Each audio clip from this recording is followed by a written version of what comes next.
დოგვის მარცვალი. საუბარი მეოცე შეგონება.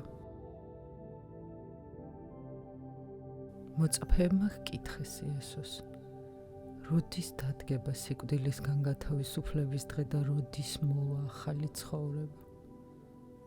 თომა 46.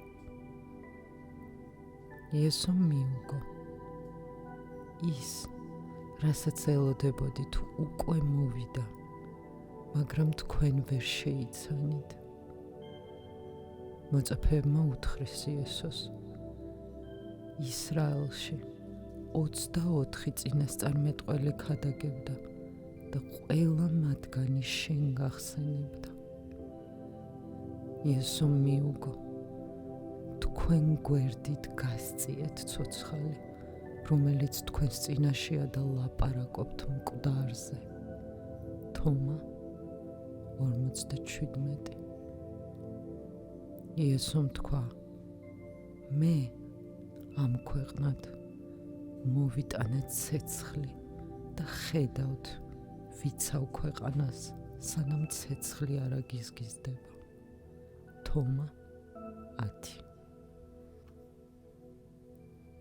ეს მუდამ ასე ხდება. იესო მოდის, მაგრამ ვერ ცნობთ მას. ბუდაც ასევე ვერ გიცნიათ. რატომ ხდება ასე?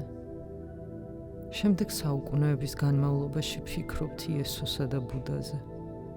იქმნება რელიგიები იმათ შესახებ, ვინც ვერ იცანით, სანამ აქ იყვნენ. რატომ კარგავთ ცოცხალ ქრისტეს? ეს არ არის ინდივიდუალური შეცდომა ან ამა თუ იმ ადამიანის წინდა უხედაობა. ამას ადამიანის გონება 1000 წლეულების განმავლობაში ჩადიოდა საერთოდ. მიზეზი ღრმად ფესვგადგმულია ადამიანში. გონებას არ გააჩნია აწმყო. მას მხოლოდ წარსული და მომავალი აქვს. აწმყო იმდენად მცირეა, რომ გონებაში მისთვის ადგილი არ რჩება. გონებას შეუძლია წარსულის გახსენება, მომავალზე ოცნება, მაგრამ აწმყოს ვერ ხედავს. წარსული და მომავალი დაკარგულია. აწმყო იმდენად მცირეა, რომ როდესაც შეიცნობთ, იგი უკვე ჩავლილია. თქვენ კი მთვრალები ხართ, წარსულით ან მომავლით. ერთხელ მოლა ნასრედინი ჩემს სანახავად მოეშურებოდა. მან დაიქირავა ტაქსი და უთხრა, მიმიყვანეთ შრი რაჯნეშის აშრამთან. ძღოლი გაბრაზებული გადმოვიდა ტაქსიდან, რადგან მანქანა კორეგაონ პარკის ნომერი 17 სახლის წინ იდგა. მან გააღო კარი და უთხრა ნასრედინს, მეგობარო, უკვე მოვედით აშრამთან, გადმოდით. ნასრედინმა მიუგო, ძალიან კარგი, მაგრამ შემდეგში ასე სწრაფად ნუღერივლით. გონება მთვრალია, თქვენი გონება მთვრალია. არც აწმყოს დანახვა შეუძლია და არც იმის შემჩნევა, რაც თქვენს წინაა. გონება სავსეა ოცნებებითა და სურვილებით. თქვენ არ გაქვთ სულის მხნეობა და ამიტომ კარგავთ იესოს, ბუდას და კრიშნას. შემდეგ კი საუკუნეების განმავლობაში მოსთქვამთ და გაწუხებთ დანაშაულის გრძნობა. საუკუნეების განმავლობაში ფიქრობთ, ლოცულობთ, ხოლო როცა აქ არის იესო, მაშინ კარგავთ მას. იესოსთან შეხვედრა მხოლოდ იმ შემთხვევაში შეგიძლიათ, თუ ცნობიერების ისეთ საფეხურს მიაღწევთ თქვენში, რომელშიც არც წარსული იარსებებს და არც მომავალი. მხოლოდ მაშინ დაინახავთ აწმყოს და აწმყო იქნება მარადიული. მაგრამ მარადისობა სიღრმეშია. იგი ჰორიზონტალური კი არ არის, ვერტიკალურია. შეგიძლიათ გაიგოთ წარსული, რადგან იმისთვის, რომ რაღაც გაიგოთ, დრო გჭირდებათ, რათა იფიქროთ, იფილოსოფოსოთ, იკამათოთ. მაშინ შეგიძლიათ ინტელექტუალურად დაახასიათოთ მოვლენები, მაგრამ როცა იესო არ არის, თქვენ არ შეგიძლიათ ფიქრი, ამისთვის დრო არ გაქვთ. თქვენი ტვინი წყდიათში დაფათურობს. ზოგჯერ ეს იმის ილუზიას ქმნის, თითქოს გაიგეთ რამე, მაგრამ ეს ასე არ არის. თუ გესმით, მაშინ პირდაპირ ხედავთ ფაქტის ჭეშმარიტებას. თუ არ გესმით, მაშინ უნდა დაფიქრდეთ. გახსოვდეთ ადამიანი, რომელსაც ესმის, არასოდეს ფიქრობს, იგი უბრალოდ ხედავს ფაქტს. ხოლო ვისაც არ ესმის, ის ფიქრობს და ბრმას გავს, რომელსაც სახლიდან გამოსვლა უნდა. ის უნდა დაფიქრდეს, სად არის კარი. თუ ხედავს, დაფიქრება აღარ არის საჭირო. ფიქრი მხოლოდ მაშინაა საჭირო, როცა usინათლო ხართ. ფიქრი ხედვის სანაცვლოა. იგი თქვენ სიბრმავეს მალავს. ადამიანი, რომელსაც უშუალოდ შეუძლია ხედვა, არასოდეს ფიქრობს. იესო და ბუდა არ არიან მოაზროვნეები. მოაზროვნეები არიან არისტოტელე და ჰეგელი. გასხივოსნებული ადამიანი არასოდეს ფიქრობს. იგი უბრალოდ ხედავს. მას აქვს თვალები, რათა დაინახოს და თავად ხედვა უჩვენებს, სად არის ჭიშკარი, სად არის გზა და ის მიდის. როდესაც აქ არის იესო, ჭიშკარი ღიაა, მაგრამ თქვენ ბრმები ხართ. შესაძლებლობა გაქვთ თვით იესოს კითხოთ, სადაა კარი, საით წავიდე. არსებობს უილიამ ჰანტის ცნობილი სურათი. როცა ეს სურათი პირველად ლონდონში გამოფინეს, კრიტიკოსთა შორის აზრთა სხვადასხვაობა გაჩნდა. ეს არის იესოს ერთ-ერთი უმშვენიერესი გამოსახულება. იესო დგას დაგმანულ კართან, რომელსაც ხავსი ისე მოზდებია, თითქოს საუკუნეების მანძილზე არავის გაუღიაო. იესო დგას კართან. სურათის სახელწოდება შეხედეთ, მე ვდგავარ კართან. კარზე ჩაქუჩია, რასაც იესო ხელით ეხება. სურათი მშვენიერია, მაგრამ კრიტიკოსები ყოველთვის მონახავენ ხოლმე შეცდომას. მათ აღმოაჩინეს, რომ სურათზე კარს არ ქონდა სახელური და ამის შესახებ უთხრეს ჰანტს. ჰანტმა გაიცინა და უთხრა მათ, ეს კარი შიგნიდან იღება. იესო ადამიანის გულის კართან დგას. ეს კარი გარეთ არ იღება, ამიტომ არ არის საჭირო სახელური. კარს მხოლოდ ჩაქუჩი აქვს. გულის კარი შიგნიდან იღება. იესო მოდის და აკაკუნებს თქვენს კარზე, მაგრამ თქვენ ფიქრობთ და არ აღებთ კარს. მოსალოდნელია, რომ შეშინდეთ და კარს უფრო მაგრად გაუყაროთ ურდული. თუ კარი გააღეთ, უკვე საფრთხეში ხართ. იესო აბსოლუტურად უცხოდ გეჩვენებათ და არ გწამთ მისი. აი რატომ კარგავთ იესოს, როცა ის თქვენთან მოდის.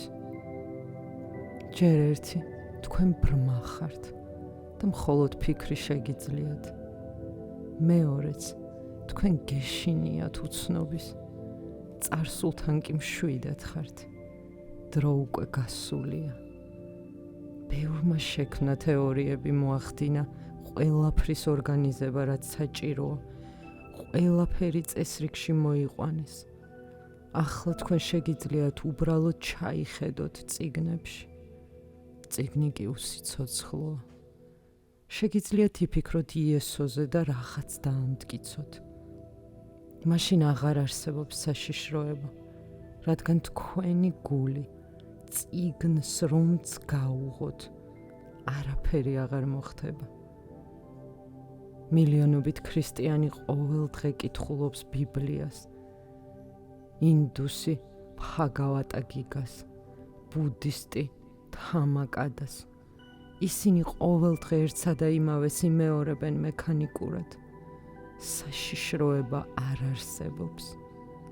წიგნი არ არის ცეცხლი, იესო კი ცეცხლია.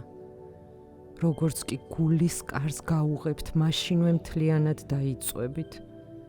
შემოვა თუ არა ეს უცხო ადამიანი თქვენს გულში, ცნობილში უცნობი შემოაღწევს. ახლა თქვენი გონება ვეღარ იარსებებს იმ სახით, როგორიც მანამდე იყო. თქვენ ვეღარ იქნებით იგივე. მოხდა განხეთქილება, წარსულში მოკვდა. სიზმარშიც კი აღარ გამოჩნდება იგი. ყოველივე რაც დააგროვეთ წავიდა. იესო მოდის, რათა მთლიანად დაგწვათ, რომ მოკვდეთ, მაგრამ თქვენ გეშინიათ, რადგან არ იცით, რომ ნებისმიერ სიკვდილს დაბადება მოსდევს. რაც უფრო სრულია სიკვდილი, მით უფრო სრულია დაბადება. იესოს თქვენთვის საყოველთაო სიკვდილი მოაქვს. თქვენ გეშინიათ. ვინ არის ის, ვისაც ეშინია? ის, ვისაც ეშინია, თქვენშია. ეს თქვენ არ ხართ. ეს თქვენი ეგოა. თქვენი დაგროვილი წარსული და თქვენი პიროვნება. თქვენ პატივცემული პიროვნება ბრძანდებით. იესო კი მთლიანად ამსხრევს თქვენს ეგოს. სწორედ ეგო გეუბნებათ, იფხიზლეთ, ნუ გააღებთ კარს ტყუილ უბრალოდ. გაურკვეველია ვინ არის ის, ჯერ დარწმუნდი. მაშინ კი, როცა დარწმუნდებით, იესო მიდის. მას არ შეუძლია მუდამ თქვენს კართან ლოდინი. იშვიათი მოვლენაა უცნობის ნაცნობში შეღწევა. მარადიულის შეღწევა დროში. იესოს შეხვედრა თქვენთან. ეს ისეთი იშვიათი მოვლენაა, რომ იგი მხოლოდ განსაზღვრულ მომენტში არსებობს. შემდეგ კი მიდის.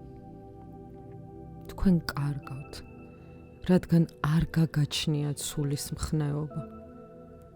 ერთი მდაბიო სარკინიგზო კატასტროფაში მოყვა და დაშავდა. ამის გამო მან ხელისუფლებისგან 50,000 რუპია მიიღო. მიუხედავად იმისა, რომ მრავალი სახის მოტეხილობა ჰქონდა, კაცი მაინც ბედნიერად გრძნობდა თავს. ასეთი ფინანსური დახმარების გამო. იგი მთელ ქალაქს უვლიდა და უყვებოდა. მე 50,000 რუპია გადამიხადეს. ჩემს ცოლს 25,000. ერთმა ნაცნობმა კითხა, შენი ცოლიც დაშავდა კატასტროფის დროს? კაცმა უპასუხა, არა, მაგრამ იმ აურზაურში გამბედაობა მეყო, მისთვის კბილები ჩამემტრია. სხვანაირად იგი არ დაშავდებოდა. ასე კი დახმარებად გვარიანი თანხა მიიღო. ამ ქვეყნად ზოგჯერ გაბედულ ნაბიჯს დგამთ, მაგრამ რა თქმა უნდა არასწორი მიზეზით. ხოლო როდესაც იესო ან ბუდა მოდის, არასოდეს გეუფლებათ სულის სიმხნევე, რადგან ეს საშიშია და თქვენ არაფერს გაძლევთ. უფრო მეტიც, იგი ყველაფერს გართმევთ, რაც კი გაგაჩნიათ. თქვენ ვერ მიიღებთ 25,000 რუპიას დახმარებას ხელისუფლებისგან. პირიქით, თქვენ დაგროვილი თანხა სულ წაგერთმევათ. ამიტომ, როცა იესო აქ არის, თქვენ არასოდეს უყურებთ მას პირდაპირ თვალებში. არიდებთ მას თვალს და ან მარცხნივ იყურებით, ან მარჯვნივ. გონება ან წარსულისკენ, ან მომავლისკენ მიემართება და თქვენ აუცილებლად მიმართავთ ეშმაკობას. ეს გამუდმებით ასე იქნება. თქვენ კარგავთ მას, რადგან სულის სიღრმეში გსურთ თავის არიდება. იესო ეს არის უხერხულობა.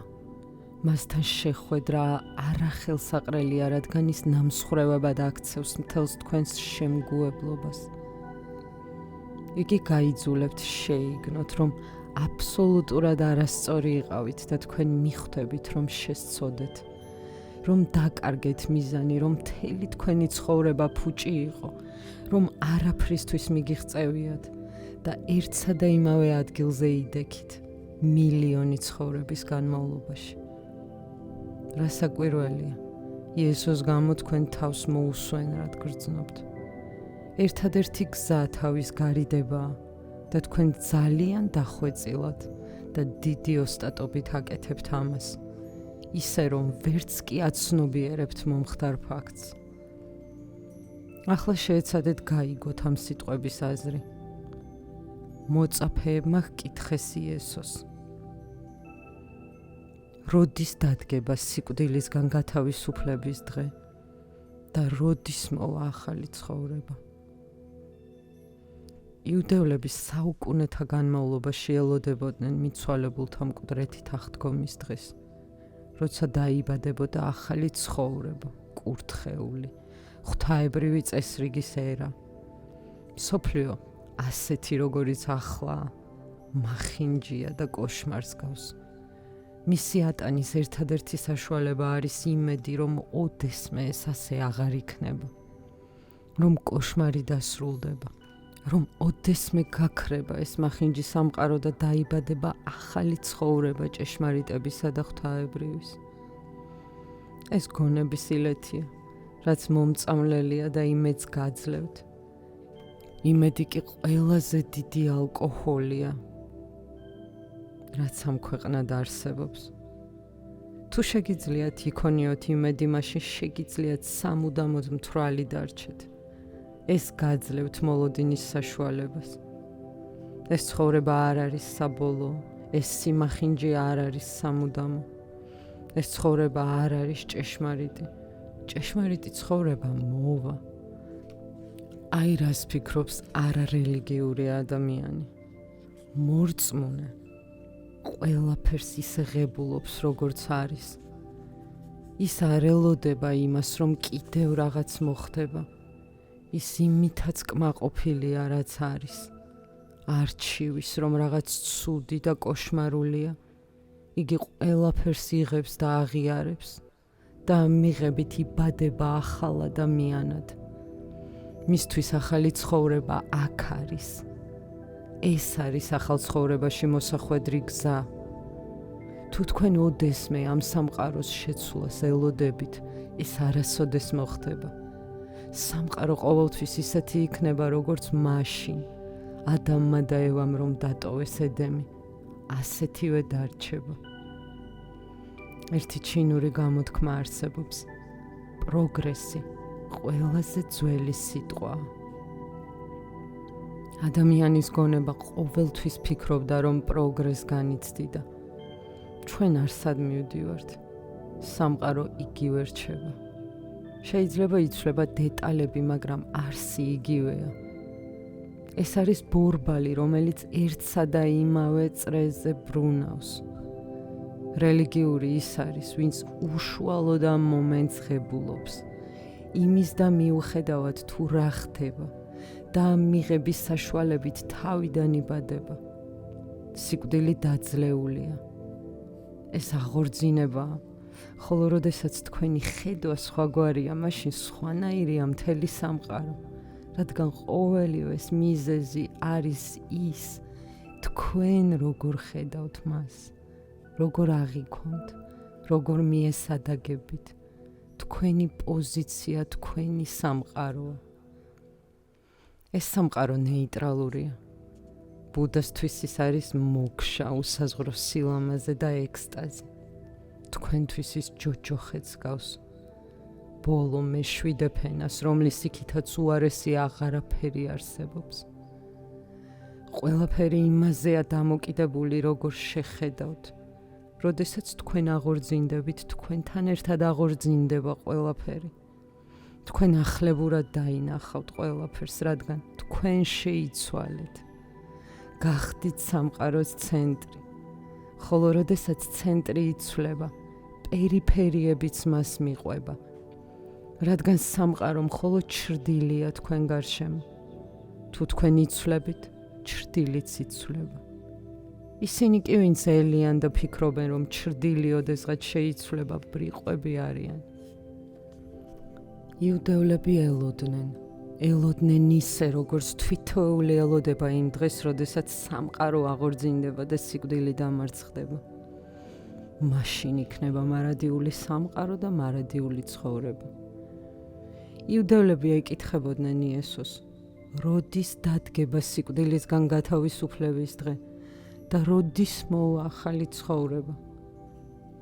ნუ ეკითხებით იესოს მომავალზე, რადგან მისთვის არ არსებობს მომავალი. მის წინაშე მთლიანად მარადისობაა.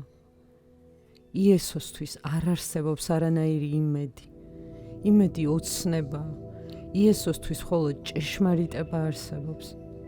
იმედი მოტყუება და მოწამლოა. ის ისე გათხრობთ, რომ მთელი სამყარო მახინჯდება თქვენს თვალში. იესოსთვის არსებობს მხოლოდ ჭეშმარიტება. მისი ფაქტიურობა, გაშიშვლებული ყოფიერება. მას ამის თაობაზე არანაირი იმედი არ გააჩნია. ამასთან ის არ არის სასოწარკვეთილი.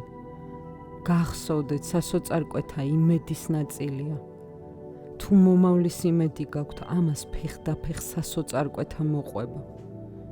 ეს იმედის ჩრდილია. თუ იმედოვნებთ, გაგიცრუდებათ ეს იმედი. რაც უფრო მეტი იმედი გაქვთ, მით უფრო მეტი იქნება იმედგაცრუება. რადგან იმედი ბადებს ოცნებას. შემდეგ კი ოცნება არ სრულდება. იესო არ არის სასოწარკვეთილი და იმედგაცრუებული. ის არასოდეს ელოდება, ასე რომ ყველაფერი ისეა, როგორც უნდა იყოს. იესო არასოდეს ოცნებობდა და მაშასადამე ადგილი არ აქვს წარუმატებლობას. თუ არ ეძებთ წარმატებას, ვერავინ გაგაბრიყვებთ. თუ არ იცქირებით მომავლისკენ, ვერაფერი გაგიტეხავთ გულს. არ არსებობს არანაირი უბედურება. თუ არ არსებობს არანაირი ოცნება. ოცნებას უბედურება მოაქვს. ყოფიერება კი ნამდვილი ექსტაზია. იესო ახლა ცხოვრობს. იესო აქ ცხოვრობს. ეს მისთვის ერთადერთი ყოფაა. აი რატომ გეუბნები, რომ იესოსთვის ძალიან ძნელია თქვენთან შეხვედრა. თქვენ ყოველთვის მომავალში ხართ. ის ყოველთვის აქ არის. როგორ შეხვდებით? თქვენ შორის უზარმაზარი მანძილია. არსებობს ორი გზა. პირველი. იესომ ოცნება დაიწყოს თქვენსავით. ეს შეუძლებელია, რადგან როცა იცით, ვერ იოცნებებთ. ოცნება ყოველთვის მაშინ მოდის, როცა მცოდნეს ძინავს. ამიტომ იესო ვერ ჩამოვა თქვენს დონეზე. ეს შეუძლებელია. როგორც არ უნდა ეცადოს, ეს არ მოხერხდება. იესოს და ბუდას სურდათ თქვენთან მოსვლა, მაგრამ ეს შეუძლებელია, მათ არ შეუძლიათ ძილი და იმედი. მასაც შეიძლება თქვენი შეხვედრა. თუ იესოც სიზმრად ცხოვრობს და მომავალში იმოძრავებს, მაშინ შესაძლებელია შეხვედრა, მაგრამ ეს არ მოხდება. ერთადერთი შესაძლებლობა ის არის, რომ შეგანჯღრიონ და გაგაღვიძონ. ამიტომ ეუბნება იესო მოწაფეებს, გამოიღვიძეთ, იყავით ფხიზელნი, თვალყური ადევნეთ, უყურეთ, დაინახეთ, შეიგნეთ, იქონიეთ სულის სიმხნევე აქ და ახლა. მაგრამ თვითმოწაფეებიც კი არ უყურებენ მას. ისინი მომავალზე ფიქრობენ, რადგან წარსულში იტანჯებოდნენ. წონასწორობა ასეთია. ისინი იტანჯებოდნენ წარსულში. ნეტარნი იქნებიან მომავალში. სხვაგვარად ისინი ჭკუიდან შეიშლებიან. ძველად სასახლის კარზე ყველა იმპერატორს ყავდა ბრძენიცა და სულელიც. ეს აბსურდს გავს. ბრძენი გასაგებია, მაგრამ რა საჭიროა სულელი? რათა იყოს წონასწორობა. სხვაგვარად სასახლის კარზე დაირღვევა ბალანსი და ეს სწორია. ერთ დიდებულ მეფეს ბრძენი ყავდა, მაგრამ არ გააჩნდა სასახლის კარზე სულელი. საქმე ცუდად მიდიოდა, ამიტომ დაუწყეს ძებნა და მიაგნეს კიდეც სრულიად სულელს. სრულყოფილება მშვენიერია, რაშიც არ უნდა გამოვლინდეს იგი. სრულიად სულელ ადამიანსაც გააჩნია თვისება, რომელსაც ვერ უარყოფთ. ეს არის სრულყოფილება. სრულყოფილებას გააჩნია საკუთარი ხიბლი. თუ გსურთ დაინახოთ, რას წარმოადგენს სრულიად სულელი ადამიანი, წაიკითხეთ დოსტოევსკის რომანი „იდიოტი“. ამგვარად იპოვნის სრულიად სულელი ადამიანი. მეფეს მისი გამოცდა სურდა, რათა ეინახა რისი მაქნისი იყო იგი სინამდვილეში. მან უთხრა სულელს, შეადგინე ჩემი სამეფო კარის სულელების სია. სამეფო კარი 100 კაცისგან შედგებოდა. მეფე მითხოვა, შეადგინე 10 კაციანი სია.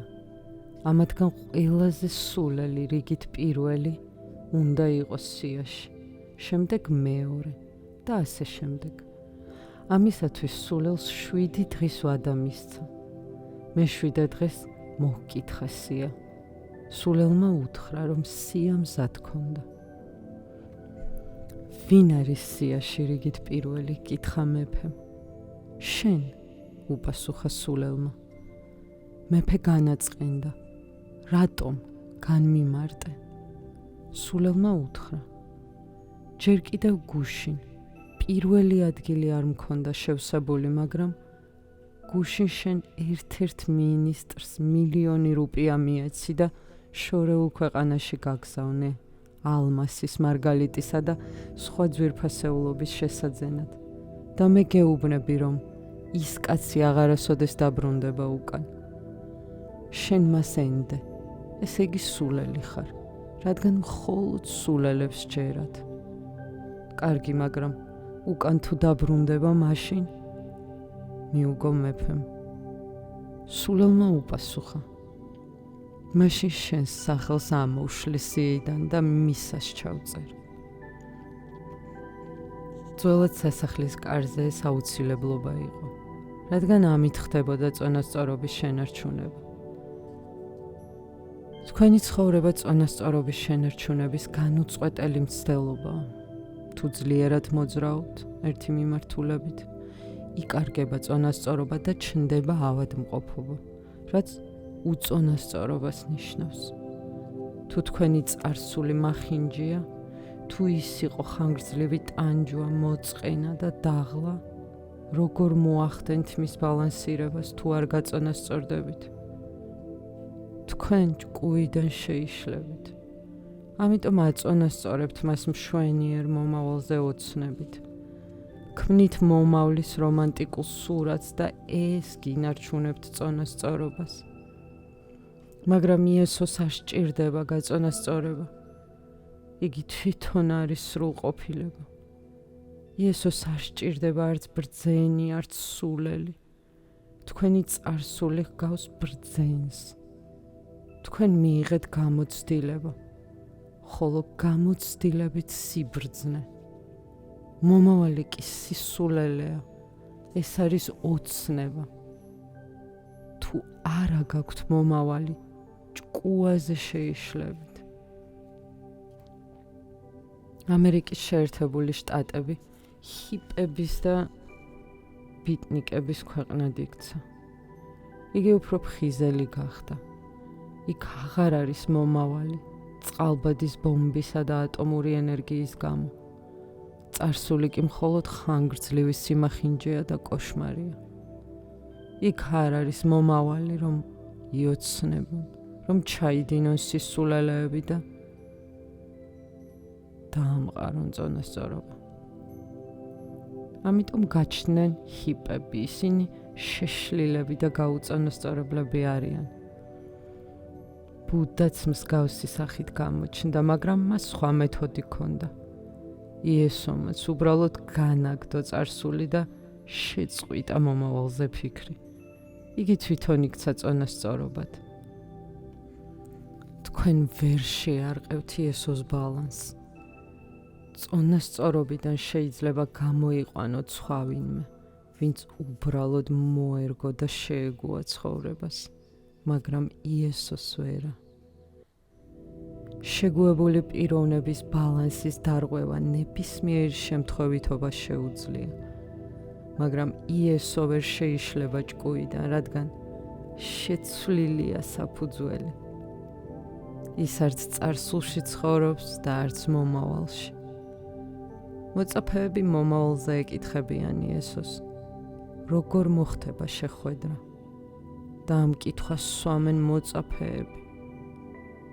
იესომ მიუგო, ის, რასაც ელოდებოდით, უკვე მოვიდა, მაგრამ თქვენ ვერ შეიცანით. ის, ვისაც ელოდით, მოვიდა. მიცვალებულები აღდგნენ, მათ მიაღწიეს სიმშვიდეს. ახლა სამყარო მოვიდა. ის აქ არის უკვე, მაგრამ თქვენ არ იცით ეს. იესო საკუთარ თავზე ლაპარაკობს. მე ვარ ახალი სამყარო. მე აღვდექი მკვდრეთით. მე ვარ ცხოვრება. თვით ცხოვრების ცენტრი და მე აქ ვარ, თქვენს წინაშე. თქვენ კი არ იცით ეს. მე კითხებით მომავალზე. მომავალი კი აქ არის. მარადისობაში არ არის მომავალი. ის აწმყოს ნაწილია. ჩვენივე სუსტი შეგნების გამო არ ძალგვიძს მთლიანის დანახვა. ჩვენ ოთახში გამოკეტილ ადამიანს გავართ, რომელიც საკეტის ღრიჭოდან იცქირება. ის ვერ ხედავს მთლიანს. გამონაკლისია ის შემთხვევა, თუ ჰაშიშით ხართ გაბრუებულები. სამი კაცი იმ დროს მივიდა ქალაქთან, როცა მზე ჩადიოდა. ისინი მზის ჩასვლამდე უნდა შესულიყვნენ ქალაქში. ამიტომ მირბოდნენ, რადგან ქალაქის კარიბჭე ზუსტად მზის ჩასვლის მომენტში იკეტებოდა. თუ დაიგვიანებდნენ, გალავნის გარეთ რჩებოდნენ, რაც საშიში იყო მტაცებელი ცხოველების, მკვლელებისა თუ სხვა ხიფათის გამო. მათ მაინც დააგვიანდათ და კარიბჭე დაკეტილი დახვდათ. მზე უკვე ჩასულიყო. ერთმა მათგანმა გულზე ჯიღის ცემა და ხმამაღლა ღრიალი დაიწყო, რომ გალავნის იქით კარის მცველებს გაეგოთ. ის ხმამაღლა ყვიროდა და ისე აბრახუნებდა ჭიშკარზე, რომ ხელები დაუსისხლიანდა. მან გონება დაკარგა. მეორემ კეთლის დათვალიერება დაიწყო იმ იმედით იქნებ რამე კარს წავაწყდეო. მესამე ჰაშიშის მწეველი იყო. ახლაც გაბრუდა ჰაშიშით. შემდეგ შეიჭვრიტა საკეტის ღრიჭოში და თქვა, შეხედეთ, არსად წასვლა არ არის საჭირო. საკეტის ღრიჭოდან შეგიძლია შესვლა. აი რა ხდება, როცა ნარკოტიკებით გაბრუებული მოგზაურობთ.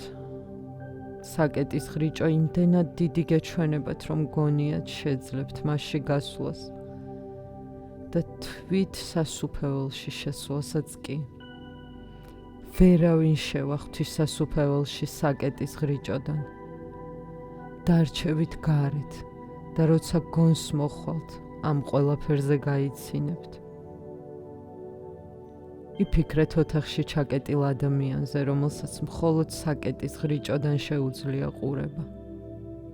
მას არ ძალუძს მთლიანად იმის დანახვა, რაც გარეთაა. ის მხოლოდ ნაწილს ხედავს. ისიც წარმოიდგინეთ, რომ მისი თვალი გადაადგილდება ღრიჭოს შესაბამისად. ის ხედავს ერთ ხეს, შემდეგ მეორე ხე ხვდება მხედველობის არეში, პირველი კი ქრება. მეორე ხე იქცევა აწმყოდ. მესამე კი, რომელიც ჯერ არ გამოჩენილა, მომავალშია. თვალი განაგრძობს მოძრაობას, მერე მიდის და ჩნდება მესამე. ის ადამიანი ფიქრობს ლოგიკურად, ის რასაც ვეღარ ხედავ აღარ არსებობს. ის კი რისი დანახვაც არ შემიძლია, ჯერ არ არსებობს. არსებობს მხოლოდ ის, რასაც ხედავ. აი რას ვაკეთებთ ჩვენ. და იმ კაცს ვერ გაუგია, რომ მისი თვალი მოძრაობს საკეტის ღრიჭოს ირგვლივ. ის იფიქრებს, რომ ხეები მოძრაობენ ყოფიერებაში, მიდიან და შემდეგ მოდიან. ჩვენ თითქოს ვამბობთ, რომ დრო მოძრაობს. გახსოვდეთ, დრო არ მოძრაობს. მოძრაობს მხოლოდ თქვენი გონება. დრო როგორი მოძრაობს, როცა მოძრაობისთვის ისევ დროა საჭირო. თუ თქვენი დრო მოძრაობს, მაშინ საჭიროა სხვა დრო, რომელშიც ის იმოძრაობს. თქვენი სახლიდან ამ სახლში მოხვედით. ამისთვის 9 საათი დაგჭირდათ. ერთი წერტილიდან მეორეში მოძრაობთ და ამას დრო სჭირდება. დრო თუ მოძრაობს, როგორც ჩვენ ვფიქრობთ, მდინარესავით თუ მომავლიდან წარსულში მიედინება, მაშინ საჭიროა სხვა დრო, რომელშიც მოძრაობს ჩვენი დრო. მაშინ უსასრულო მოძრაობაში ხვდებით. მეორე დრო იმოძრავებს კიდევ სხვა დროში. არა, ეს შეუძლებელია. დრო არ მოძრაობს პირიქით. თქვენი გონებაა მოძრაობაში, მაგრამ თქვენ არ შეგიძლიათ ამის დანახვა. ეს იმას გავს თითქოს მიმავალ მატარებელში სხედხართ და თქვენ თვალწინ სწრაფად გაიელვებენ ხეები. ისეთი შეგრძნება გაქვთ თითქოს საწინააღმდეგო მიმართულებით მოძრაობთ. დაკვირვების საშუალება რომ არ მოეცათ თქვენთვის, შესაძლოა გაგჩენოდათ ეს გრძნობა და ხშირად ასეც ხდება, რომ ისინი მოძრაობენ და არა თქვენ მიმავალ მატარებელში მსხდარნი. მაგალითად, როდესაც თქვენი მატარებელი მოძრაობს, მეორე კი ბაქანთან დგას, ფიქრობთ, რომ ის მეორე მატარებელი მოძრაობს. მილიონობით წელია, რაც ადამიანი დედამიწაზე არსებობს. დედამიწა ოდითგანვე მოძრაობს, მაგრამ ვერავინ აცნობიერებს ამას. ფიქრობენ, რომ ზე მოძრაობს. მეცნიერები უკვე დიდი ხანია ამბობენ, რომ დედამიწა მოძრაობს, მაგრამ ენა არ შეცვლილა. ჩვენ ვამბობთ, მზე ამოვიდა, მზე ჩავიდა. ეს ასე არ არის, მაგრამ ჩვენ კვლავაც ვფიქრობთ, რომ მზე ამოდის და ჩადის. მეცნიერებიც კი ამგვარად ფიქრობენ. მათ იციან ფაქტი, მაგრამ აზრი ფესვგადგმულია. ენაში არ არსებობს ისეთი გამოთქმები, როგორიცაა დედამიწა ჩავიდა და დედამიწა ამოვიდა. ჩვენთვის კვლავაც მზე მოძრაობს დედამიწის გარშემო. ასევე მცდარი აზრი არსებობს დროსთან დაკავშირებით. დრო არ მოძრაობს, ის მარადიულია. მხოლოდ ჩვენი გონება მოძრაობს. ხოლო ამ დროს თქვენ ხედვის ვიწრო ჭრილი გაგაჩნიათ. ის რაც ხდება, აწმყოა. ის რაც მოხდა, წარსულია. ის რაც არ მომხდარა, მომავალია. მაგრამ საით მიდის აწმყო? თუ დაფიქრდებით, ეს ყველაფერი აბსურდია, როგორ შეიძლება აწმყო არარაობაში მოძრაობდეს? როგორ იქცევა ყოფა არარაობად? წარსული არ არსებობს და როგორ შეიძლება მომავალი, რომელიც არარაობაა, მოვიდეს ყოფნაში? ეს აბსურდია, მხოლოდ თქვენი გონება მოძრაობს და თქვენ არ შეგიძლიათ მთლიანის დანახვა. აი რატომ ჩნდება გაყოფა. იესო მთლიანში ცხოვრობს. ამიტომ ამბობს იგი, ის, რასაც ელოდით, მოვიდა, მაგრამ თქვენ არ იცით. და ის მოვიდა არა ახლა. ის, რასაც ელოდით, ყოველთვის აქ იყო. აი რატომ ამბობს იესო სხვა შეგონებაში. მე აბრამზე უწინ ვიყავი. მე ყოველთვის აქ ვიყავი. თქვენი გონება ამბობს, რომ იესო მომავალში მოვა და ამავე დროს უარყოფს იესოს იმის გამო, რომ იგი აწმყოს არ ეხება. ამიტომაც ამბობდნენ იუდევლები, ეს არ არის ადამიანი, რომელსაც ველოდით და ვერასოდეს იქნება ის ადამიანი, ვინც არ უნდა მოვიდეს. ან იქნება ის, რადგან ნიშნულობა არ აქვს იმ ადამიანის ჭეშმარიტებას ან სიცრუეს. ყველაფერი თქვენი გონების გამოა, რომელიც მომავლით არსებობს და ყველაფერს მომავლისთვის სდებს. ხოლო როცა იესო მოდის, მომავალი აღარ არის და ყველა ოცნება იფანტება. იესო ანგრევს თქვენს ოცნებებს, თქვენ კი იმდენი რამ ჩადეთ თქვენს ოცნებებში, რომ ეს ძალიან ძიმეა. ერთი ექიმი ლოთს ეუბნებოდა. მეტი აღარ დალიო, თორემ სმენას დაკარგავთ და ვერაფერს გაიგონებთ. ლოთმა მიუგო. არ ვაპირებს მას თავი დავანებო, რადგან ის, რაც მესმის, იმაზე უარესია, რასაც სვამ. სმენა რომ დავკარგო, ამით არაფერს არ დავკარგავ. ის, რაც მესმის, უინტერესოა. თქვენ იმდენი რამე ჩადეთ მომავალში, რომ ის, რაზეც ოცნებობთ, ძალიან ფასეული გახდა. ეს წარსულთან მიმართებაში წონასწორობას გინარჩუნებთ. გაძლევთ მოძრაობისა და მოქმედების სტიმულს, გეხმარებათ გაქცევაში, გეხმარებათ თქვენ და თქვენს ეგოს საერთოდ არსებობაში. ამის მოშორება ძნელია, რადგან როცა მოვა და გეტყვით, მე აქა ვარო. თქვენ იფიქრებთ, რომ ეს ის არ არის, ვისაც ელოდით. ის ადამიანი არასოდეს მოდის და არა იმიტომ, რომ ის არ მოდის, არამედ იმიტომ, რომ თქვენ არ შეგიძლიათ მას არსებობის ნება დართოთ. თუ ერთხელ მისცემთ იესოს ქრისტედ ყოფნის ნებას, მაშინ დაუყოვნებლივ უნდა შეიცვალოთ. ვერ გაყვებით ძველ ნიმუშს, ცხოვრების ძველი სტილი უნდა განაგდოთ, თქვენ უნდა მოკვდეთ და ხელახლა დაიბადოთ. იესომ უთხრა მოწაფეებს, ის, რასაც ელოდით, მოვიდა, მაგრამ თქვენ არ იცით ეს.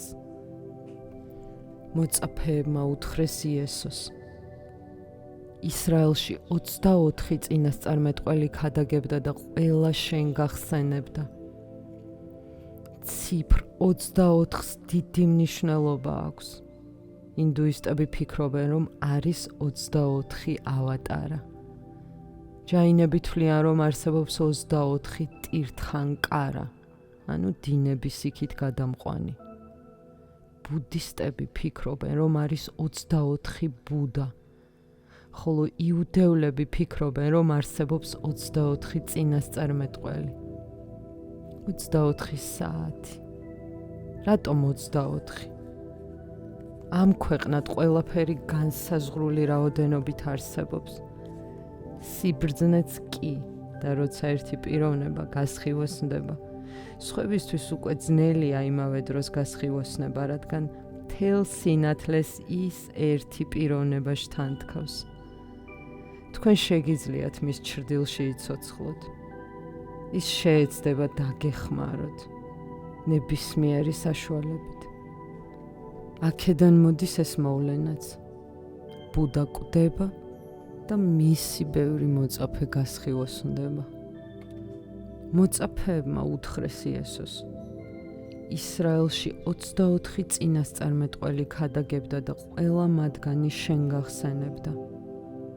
იესომ მიუგო, თქვენ გვერდით გასწიეთ ცოცხალი, რომელიც თქვენს წინაშეა და ლაპარაკობთ მკვდარზე. რა საჭიროა 24 წინასწარმეტყველის ხსენება? თქვენ მე არ მიყურებთ. თქვენ ჯერ კიდევ იმ 24 წინასწარმეტყველზე ლაპარაკობთ, რომლებიც უკვე მოკვდნენ. ისინი ჩემს შესახებ ლაპარაკობდნენ, თქვენ მათ შესახებ ლაპარაკობთ. მე კი არა ვარ. მათ დამკარგეს მე, იმიტომ რომ მომავალში იყურებოდნენ. თქვენ კარგავთ იმის გამო, რომ წარსულში იხედებით, მე კი აქ ვარ. საჭიროა ღრმად ჩასწუდეთ ამას და გაიაზროთ.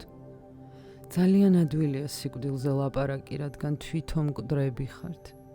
თქვენში იგივე თვისებებია. თქვენშიც არის სიკვდილთან მსგავსება.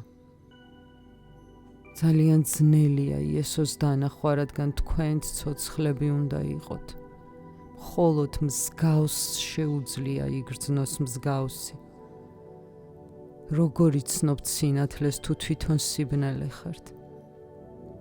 როგორ გეცოდინებათ სიყვარული და სიცოცხლე თუ კი თვითონ არა ხართ ის? თქვენ ცხოვრობთ, მკვდარი ცხოვრობთ, მკვდარი ცხოვრებით ცხოვრობთ. თქვენი ცხოვრება მინიმუმზეა დაყვანილი, იესო კი მის მაქსიმუმშია. თქვენ არსებობთ, როგორც ალფა, ის კი როგორც ომეგა. თქვენ ხართ მხოლოდ ალფა, ის კი ომეგა, ის ბოლო, კულმინაცია. თქვენ განაგრძობთ ლაპარაკს. უკეთესი იქნებოდა, რომ მოწაფეების გაჩუმებულიყვნენ. უკეთესი იქნებოდა, უბრალოდ ჩარჩენილიყვნენ იესოს გვერდით, მაგრამ ისინი სულელურ შეკითხვებს იძლევიან. ამ შეკითხვებზე პასუხისგაცემა შეუძლიათ სწავლულებს. იმისთვის არ არის საჭირო ქრისტესთან მისვლა. თანაც სწავლულები ბევრნი არიან და იაფად ფასობენ. იესო იშვიათად გვევლინება. კაცობრიობის ზრდის კულმინაციური წერტილი მაშინ მოდის, როდესაც წრე უახლოვდება თავის მწვერვალს. ის იშვიათობა. თქვენ კი სულელურ შეკითხვებს უსვამთ ბავშვური თამაშობებით ერთობით.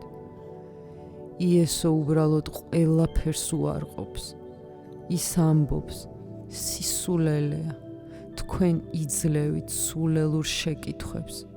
თქვენ განეშორეთ ცოცხალს. მეკითხებით და საკუთარ თავს აშორებთ ცოცხალს. როგორ შეიძლება იესოსთვის შეკითხვების მიცემა? შეიძლება მისი ყურება, დალევა, ჭამა. შეიძლება დაუშვათ, რომ მან შემოაღწიოს შუაგულში, თქვენი არსების იდუმალ არსში. შეიძლება შეერწყათ მას, ან დართოთ ნება, ის შეგერწყათ თქვენ. თქვენ კი შეკითხვებს აძლევთ და ეკითხებით წინასწარმეტყველთა შესახებ. იესოსგან გჭირდებათ იმის დადასტურება, რომ გითხრათ, დიახ, ისინი ჩემზე ლაპარაკობდნენ. არ შეგიძლიათ უბრალოდ იესოს დანახვა. ცნობა გჭირდებათ. თუ იესო ის არ არის, რას მოგცემთ ცნობა? იესომაც რომ დაგიდასტუროთ, თქვენ კვლავ მისცემთ სულელურ შეკითხვებს. სადღაც სულის სიღრმეში არსებობს ეჭვი, რომელიც შეკითხვად აღმოცენდება. მოწაფე, რომელიც ეკითხება, უნდა უყურებდეს იესოს, რათა ხედავდეს, როგორ პასუხობს.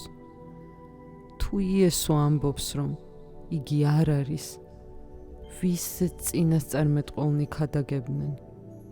მაშინ გახსენდებათ, რომ იგივე წინასწარმეტყველნი ამბობდნენ, რომ ის, ვინც არის ჭეშმარიტი, არ განაცხადებს ამას. ის არ იტყვის, ეს მე ვარ, და იესო იტყვის, არა, მე არა ვარ ის პიროვნება. მაშინ განშორდებით მას და გაიფიქრებთ. ის თვითონ ამბობს, რომ მე ის არა ვარ. დააკვირდით ტვინის ოინს, რომლის დახმარებითაც გსურთ სინათლისგან გაქცევა. ადამიანები კითხულობენ, ჭეშმარიტებას ნაზიარები ხართ? თუ პასუხობთ დიახ, ისინი ამბობენ, უპანაშიდებში ნათქვამია, რომ თუ ვინმე ამბობს, მე გასხივოსნებული ვარ, ის არ არის გასხივოსნებული. თუ პასუხობთ არა, მათთვის ყველაფერი წესრიგშია და ჩქარობენ წასვლას, რათა მოძებნონ გასხივოსნებული ადამიანი. გონება იმას ცდილობს როგორმე გადაიხაროს, შეკითხვაც კი სულელურია. აი რატომ არ პასუხობს იესო ამ შეკითხვას. იგი კიდევ რაღაცას ამბობს ძალიან მოხერხებულად. მოწაფეები კი კიდევ რაღაცას ეკითხებიან. ის არ პასუხობს პირდაპირ, რადგან თუ პირდაპირ გიპასუხებთ მაშინ, რაც არ უნდა ითქვას, დატოვებთ მას. თქვენ მზად ხართ ნებისმიერ მომენტში მიატოვოთ იგი. გასაკვირია თუ ჯერ კიდევ არ მიგიტოვებიათ. შესაძლოა ეს მისი გაურკვეველი პასუხების გამოა, იმის გამო, რომ არც ხოს ამბობს და არც არას. შესაძლოა იმის გამო, რომ თქვენ არ გესმით მისი ნათქვამი და ვერ გადაგიწყვეტიათ რა ქნათ. იესო ეუბნება მოწაფეებს. თქვენ განაგდეთ თქვენგან ცოცხალი, მე აქა ვარ. თქვენ კი ლაპარაკობთ წინასწარმეტყველებაზე, გარდაცვალებაზე. თქვენ განაგდეთ ცოცხალი, რომელიც თქვენს წინაშეა და ლაპარაკობთ წინასწარმეტყველთა შესახებ. ეს ხდება გამუდმებით. როცა მე ვამბობ რამეს, თქვენ ინდუისტები ხართ და თუ ეს თქვენს გიტაში წერია, თქვენ თავს მიქნევთ, დიახ, სწორიაო. თქვენ მე კი არ მიქნევთ თავს უქნევთ თქვენს ინდუიზმსა და გიტას. თუ გიტას საწინააღმდეგო რამეს ვიტყვით, თქვენ იტყვით, ის ალბათ არასწორია, გიტაში სხვანაირად წერიაო. თქვენ თუ მიყურებთ ცოცხალს და გიტას საწინააღმდეგო რამეს ვამბობ, გიტა ცდება და არა მე. თუ მე იმას ვამბობ, რასაც გიტა, ეს უკანასკნელი მართალია, რადგან მე ვამბობ ამას. მაგრამ საქმე ამაში არ არის. თუ იუდევლებს ვეუბნები რამეს, მათ იუდეური გონება შფოთვას იწყებს.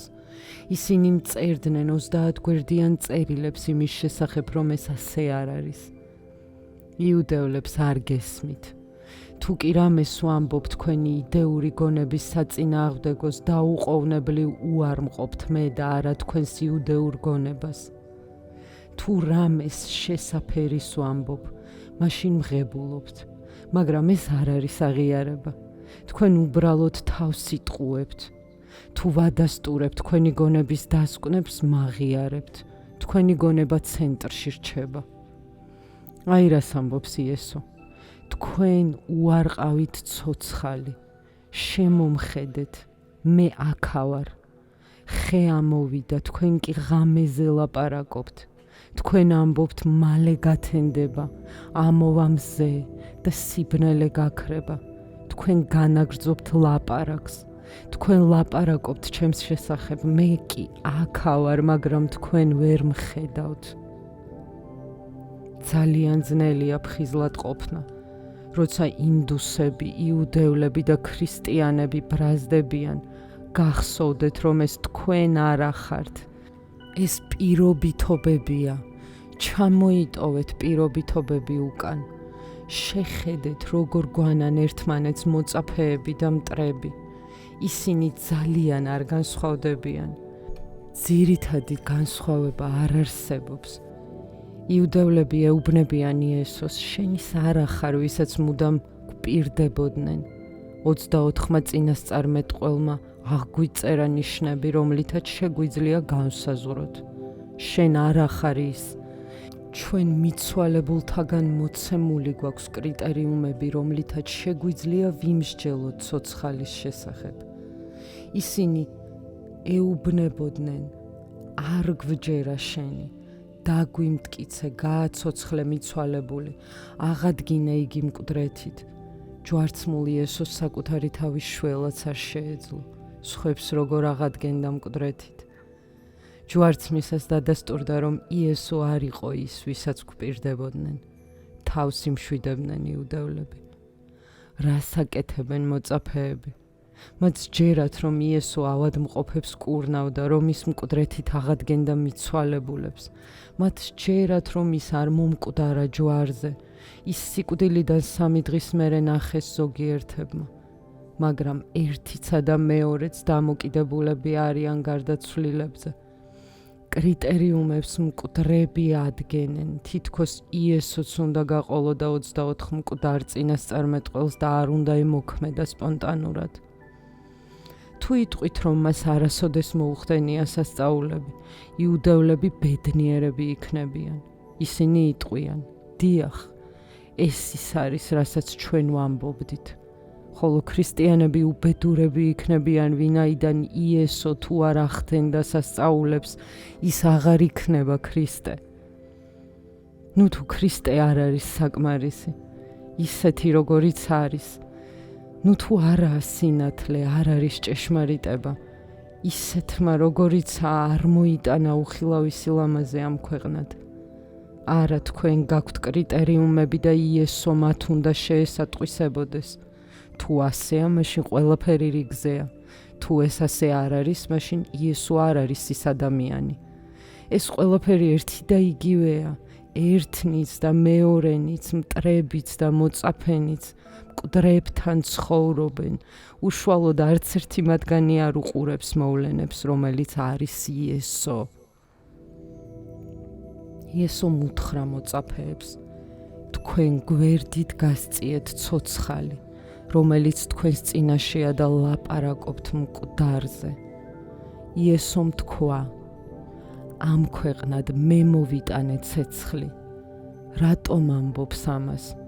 ძველი წინასწარმეტყველები ამბობენ, რომ მას უნდა მოეტანა მშვიდობა, სამარადისო მშვიდობა. ის ამბობს, არა, ამ ქვეყნად მე მოვიტანე ცეცხლი და ხედავთ, ვიცავ ქვეყანას, სანამ ცეცხლი არ აგიზგიზდება. ის ამბობს საწინააღმდეგოს, რათა ნახოს, როგორ რეაგირებენ მოწაფეები, რას იტყვიან ისინი სინამდვილეში.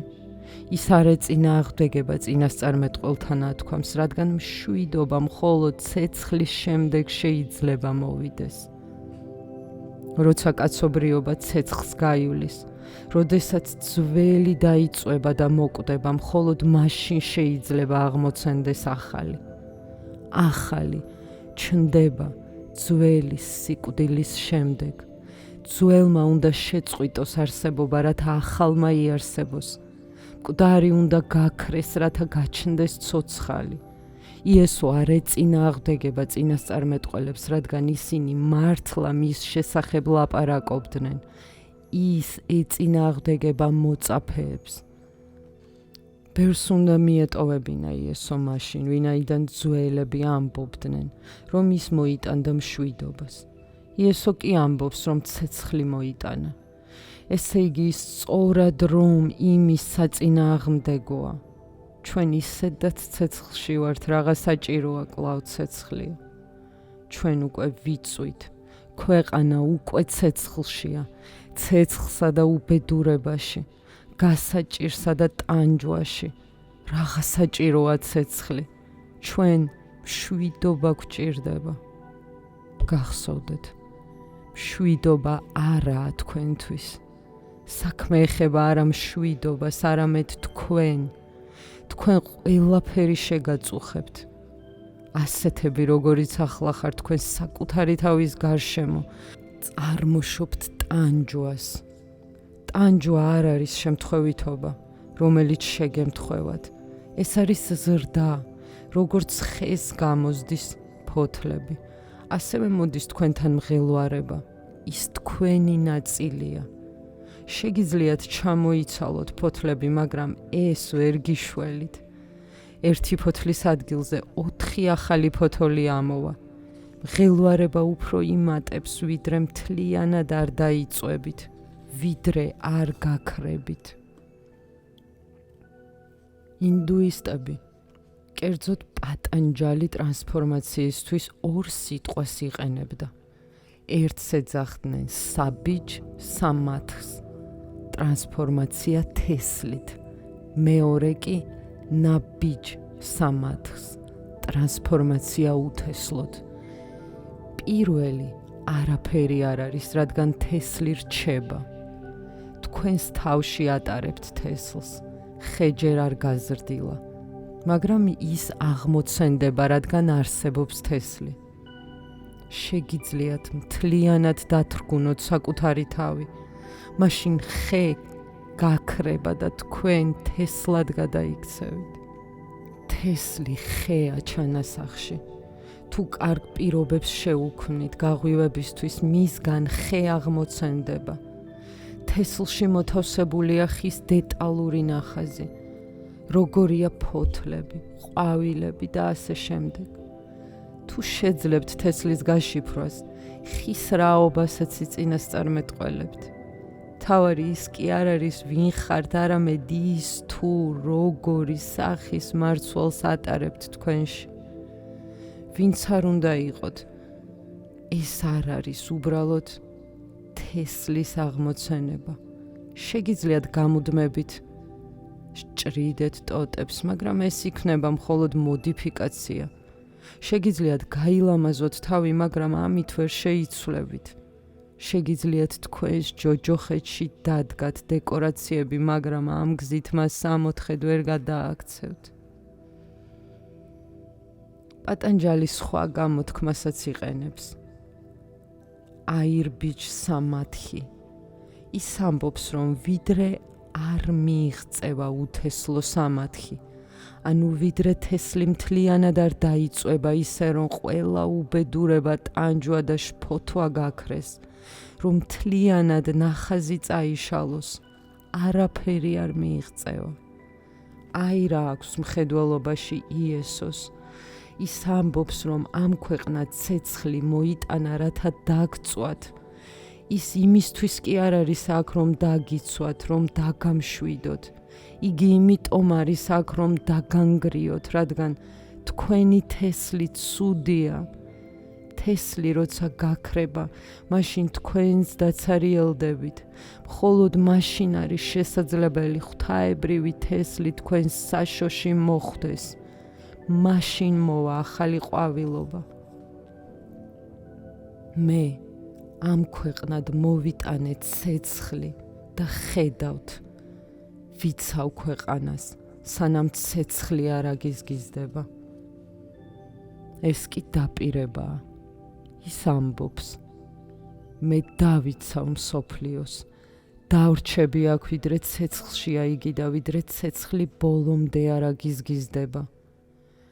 როცა ადამიანი ქრისტიან ბუდა გახდება, ის აღარასოდეს გაქრება, მხოლოდ თქვენ გაქრებით, რადგან თქვენ სინამდვილეში არ ახართ, მოდიხართ და მიდიხართ როგორც ფორმა. თქვენ ზღვის ტალღას გავხართ, თქვენში არ არის სუბსტანცია, თქვენ არ ხართ კრისტალიზებული, მოდიხართ და მიდიხართ როგორც სიზ არი. ყოველ ღამე მოდიხართ და ყოველ დილით ქრებით. მილიონჯერ მოსულ ხართ და მილიონჯერ გამქრალ ხართ. მაგრამ როცა ქრისტე მოდის, რას ნიშნავს ქრისტე? ქრისტე ის არის, ვინც სუბსტანციონალურს მიაღწია, ვინც აღარ წარმოადგენს ფორმას, ვინც უფორმოა და აღარ გაქრება, ვინც იყო ტალღა და ოკეანედ იქცა. ბუდა და ქრისტე ყოფიერებაში რჩებიან. აი რას ნიშნავს მე ვრჩები, მე ვიცავ ქვეყნიერებას, ვიდრე ცეცხლი არ აგიზგიზდება, მე ვიქნები აქ. მაგრამ თქვენ მას ვერ დაინახავთ. როცა იესო ხორცშესხმული იყო, მაშინ ვერ დაინახეთ და ახლა უსხეულოს შენიშნავთ. ყურადღება მიაქციეთ ერთ უცნაურ მოვლენას. ბევრი ქრისტიანი მას თვალდახუჭული ხედავს, როდესაც ლოცულობს. უახლოესმა მოწაფეებმაც კი ვერ შეძლეს დაენახათ იგი, როცა აქ იყო. რა მოხდა? ეს ქრისტეები, რომლებიც ლოცვის დროს გეხმარებათ, თქვენი ჰალუცინაციები, პროექციები და წარმოდგენებია. თქვენ გონებაში ქმნით ქრისტეს სახეს, ხატებას. აი რატომ ხედავენ ქრისტეს ქრისტიანები, იუდევლები კი ვერ ხედავენ. ინდუისტებისთვის ამის წარმოდგენაც კი არ შეიძლება. ეს უკანასკნელნი კრიშნას ხედავენ და წარმოსახვის საკუთარი ობიექტი აქვთ. ჯაინი ვერასოდეს დაინახავს კრიშნას, რადგან მის წარმოდგენაში მხოლოდ მაჰავირი არსებობს. რა ხდება? თქვენი გონება ქმნის წარმოდგენებს და ეს ავტოჰიპნოზია. თავს ბედნიერად გრძნობთ, მაგრამ ეს ბედნიერება კარგი სიზმრის ტოლფასია. ეს მხოლოდ ოცნებაა და მეტი არაფერი. რატომ დაკარგეს ქრისტე? როცა ის აქ არის, თვითონ ამბობს. თქვენ არ უყურებთ ცოცხალს. მერე კი როცა აქ აღარაა, მილიონობით ადამიანი ხუჭავს თვალს და მისი წარმოდგენით ტკბება. ამას ის აკეთებს, ვინც ჯვარს აცვა იესო. როცა ის ხორჩშესხმული იყო, იგივე პიროვნებები ფიქრობენ მასზე და წარმოსახვაში ქმნიან მის სახეს, რაც არ არის ცეცხლი. ეს მხარდაჭერაა და თქვენ გიცავთ. ჩემთან მოდის ხალხი და მეუბნება, რომ ქრისტე იხილეს. თანაც ისე მიყურებენ, თითქოს მეც უნდა დავადასტურო მათი ნათქვამი. თუ ასე გავაკეთებ, ისინი ბედნიერები წავლენ ჩემგან. ისინი პატარა ბავშვებს გვანან სათამაშოებით რომ ერთობიან. თუ პასუხობ, რომ ეს სისულელეა და მხოლოდ მათი წარმოსახვის ნაყოფი, თავს უბედურად გრძნობენ და აღარასოდეს მაკითხავენ. რატომ უნდა მიხვიდეთ კაცთან თქვენს მშვენიერ ოცნებებს რომ გაგიფანტავთ? ვიდრე ცოცხალია ქრისტე, თქვენ მას კარგავთ. როგორ შეხვდებით მას უსხეულოს? ახლა ქრისტიანები განიხილავენ იესოს ისე, როგორც მისი მოწაფეები ლაპარაკობდნენ 24 წინასწარმეტყველის შესახებ იესოს თანდასწრებით. ახლა ის აღარ არის თქვენთან. თქვენ ლაპარაკობთ წარსულზე და ცოცხალს კარგავთ. ერთხელ ქრისტიანი ძენის ოსტატთან მივიდა. მან ბიბლია მოიტანა და უთხრა: სურს ქრისტეს რამდენიმე შეგონება წაგიკითხო. არადა ძენის ბერი თვითონ იყო გასხივოცნებული. მას გაეცინა და დათანხმდა. ქრისტიანმა წაუკითხა მას რამდენიმე შეგონება. მთაზე გადაგებიდან. ოსტატმა 2 თუ 3 შეგონების მოსმენისთანავე თქვა: ადამიანი, რომელმაც ეს სიტყვები წარმოსთქვა, მართლაც გასხივოცნებული იყო. ქრისტიანს ძალიან გაუხარდა, რადგან ქრისტე აღიარეს და სურდა კითხვა გაეგრძელებინა. განაგრძო კიდეც. ოსტატმა უთხრა: ხო, ძალიან კარგია ის, ვინც ეს სიტყვები თქვა. გასხივოცნებული იყო. ქრისტიანმა მადლობა გადაუხადა ოსტატს და წავიდა ბედნიერებით ახსავსე იმის გამო, რომ იესო ბუდისტმა აღიარა. მაგრამ მან დაკარგა ყველაზე მთავარი. ოსტატი ხომ თვითონ იყო ქრისტე და ცდილობდა ეს მისთვის ეგრძნობინებინა. მან ორჯერ თქვა: ძალიან კარგი. ისე უბნებოდა: დახურე შენი წიგნი, საკმარისია. მე შევეცადე მეთქვა, რომ იესო გასხივოცნებული იყო. ის ქრისტიანი სინამდვილეში რომ ყოფილიყო დაინტერესებული ჭეშმარიტებით, უნდა შეეხედა ოსტატისთვის და გაეგო, ვინ იყო თვითონ ეს ბერი, რომელიც ამბობდა, რომ ამ სიტყვების წარმომთქმელი გასხივოცნებულია. მას უნდა გადაეგდო წიგნი, უნდა ეფიქრა, რომ არ არის საჭირო მიცვალებულზე ზრუნვა.